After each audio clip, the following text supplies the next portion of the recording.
A ver, ¿qué es el dinero? Parece una pregunta súper simple, ¿verdad? Pues no lo es para nada. De hecho, su historia es una de las invenciones humanas más raras y fascinantes que existan. Así que hoy vamos a hacer justo eso. Vamos a recorrer ese camino desde los primerísimos intercambios hasta, bueno, hasta este futuro digital descentralizado que ya está entre nosotros. Vale, vamos a empezar fuerte, con una idea que, si se piensa bien, lo cambia todo.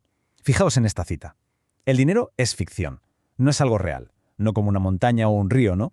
Es una historia, una que todos, absolutamente todos, hemos decidido creernos.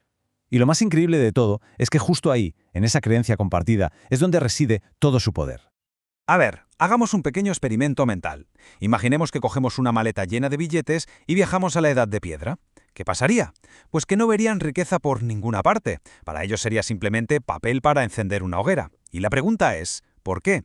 Pues muy fácil, porque ese dinero no forma parte de su historia, de su ficción. El valor no está en el papel, está en nuestra cabeza, en la confianza colectiva que le damos. Bueno, este va a ser nuestro recorrido de hoy. Primero, veremos por qué decimos que el dinero es una ficción compartida.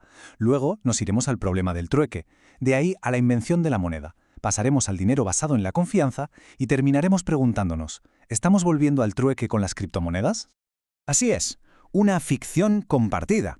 Es que es fácil que se nos olvide, pero el dinero es, en el fondo, una tecnología, y de las más importantes que hemos inventado. Ojo, no hablamos del metal o del papel en sí, sino del sistema que hay detrás. Un sistema que nos permite cooperar a una escala gigantesca. Es básicamente un pacto social, un acuerdo silencioso de que todos vamos a aceptar estos símbolos a cambio de cosas que sí son reales. Al final, todo se reduce a una palabra: confianza.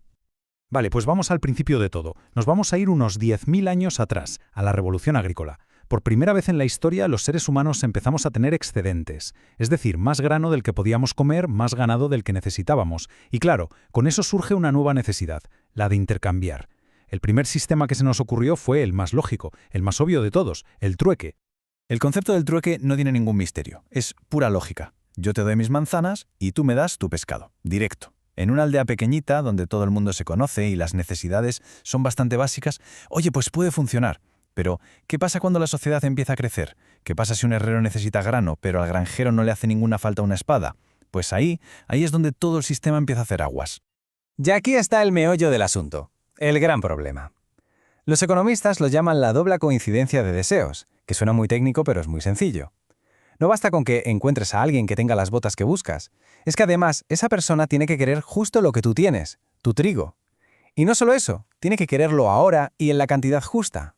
Pensemos por un segundo en la cantidad de intercambios que no llegaron a hacerse, de ideas que murieron, de negocios que no nacieron. Todo por culpa de esta ineficiencia brutal. Estaba claro que el trueque era un freno de mano para el desarrollo. Hacía falta algo, una especie de lubricante para la economía, un intermediario que rompiera esa rigidez de la doble coincidencia. Hacía falta una solución. ¿Y cuál fue? Pues la solución fue la invención de la moneda. Y surgió de una forma casi natural, diría yo. Lo que llamamos el dinero mercancía. ¿En qué consistía? Pues en vez de intercambiar cualquier cosa por cualquier cosa, las sociedades, casi sin darse cuenta, empezaron a ponerse de acuerdo en usar un bien intermedio, algo que todo el mundo valoraba y aceptaba. Quizás no para usarlo en ese momento, sino sabiendo que luego lo podrían cambiar fácilmente por otra cosa. Y la lista de cosas que se usaron es alucinante, de verdad. Hablamos de ganado, de sal, por cierto, de ahí viene nuestra palabra salario, de pagar con sal. Se usaban conchas, hasta dientes de ballena. ¿Y por qué justo estas cosas? Bueno, pues porque cumplían ciertas condiciones. Eran más o menos duraderas, se podían transportar y, lo más importante, eran deseadas por casi todos en esa cultura. Fue el primer gran paso para estandarizar el valor. Pero aquí, en este punto, ocurre algo que es un antes y un después. Un salto tecnológico brutal. Nos vamos a Lidia, en la actual Turquía. A sus reyes se les ocurre una idea que es simplemente genial. ¿Qué hacen? Cogen trocitos de una aleación de oro y plata y ¡zas!, les estampan un sello oficial. Esa marca era una garantía. Garantizaba el peso y la pureza. Y de repente el dinero dejó de pesarse. Se empezó a contar. Imaginaos la locura. El comercio se disparó como nunca antes. Y es que las monedas funcionaron tan bien, porque eran, sencillamente, la tecnología perfecta para la época. Pensemos en ello. Eran duraderas, no se estropeaban, portátiles, fáciles de llevar, divisibles, podías dar el cambio, eran uniformes y reconocibles gracias al sello, y clave, eran escasas. Su escasez natural garantizaba que no perdieran su valor de la noche a la mañana. Esta combinación fue la que desató el comercio a una escala que nunca se había visto. Vale. Y ahora la historia da un giro de guión, porque durante miles de años el valor del dinero estaba pegado a algo físico, al valor del metal del que estaba hecha la moneda. Pero la siguiente gran revolución iba a hacer un salto al vacío, hacia la abstracción total, hacia un dinero que ya no valdría por su material, sino por una simple promesa. Aquí se ve clarísimo el cambio. Antes, con el patrón oro, un billete de banco era, en esencia, un certificado, un papel que decía, puedes cambiar esto por una cantidad de oro real. Pero el dinero de hoy en día, el que llevamos en la cartera, el dinero fiat, no está respaldado por nada físico. Cero. Su valor se basa solo en dos cosas. En que el gobierno dice que tiene valor y, lo más importante, en nuestra fe ciega y colectiva de que mañana podremos seguir comprando cosas con él. Y si hay que ponerle una fecha a ese cambio radical, es esta, 1971. Ese año, el presidente de Estados Unidos, Richard Nixon, hizo algo que cambió el mundo para siempre. Cortó el último lazo que unía al dólar con el oro.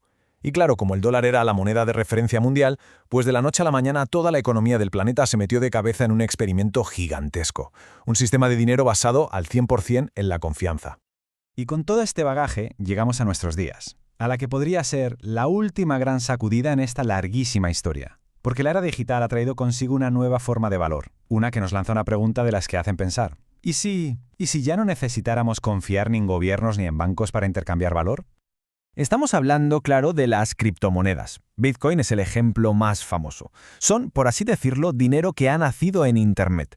Pero su verdadera revolución, lo que las hace diferentes, es la descentralización. Aquí no hay un banco central que lo controle todo. En su lugar, usan una tecnología llamada blockchain. Pensemos en ello como un gigantesco libro de contabilidad público compartido que está en miles de ordenadores a la vez y que nadie, absolutamente nadie, puede falsificar. La confianza ya no se deposita en una institución, sino en las matemáticas, en la propia red. Y esta idea es fundamental para entender de qué va todo esto. Es como una vuelta a los orígenes, una especie de trueque pero en versión 2.0, digital y global. Ya no estamos intercambiando la promesa de un banco, estamos intercambiando directamente un activo digital por un bien o por un servicio. Se elimina al intermediario. Volvemos a un intercambio directo, de persona a persona. Y con esto, de alguna manera, cerramos el círculo. Hemos visto el viaje completo del intercambio directo de bienes a usar metales como intermediarios, de ahí a las promesas de los gobiernos, y ahora, quizá, de vuelta a un intercambio directo de activos digitales.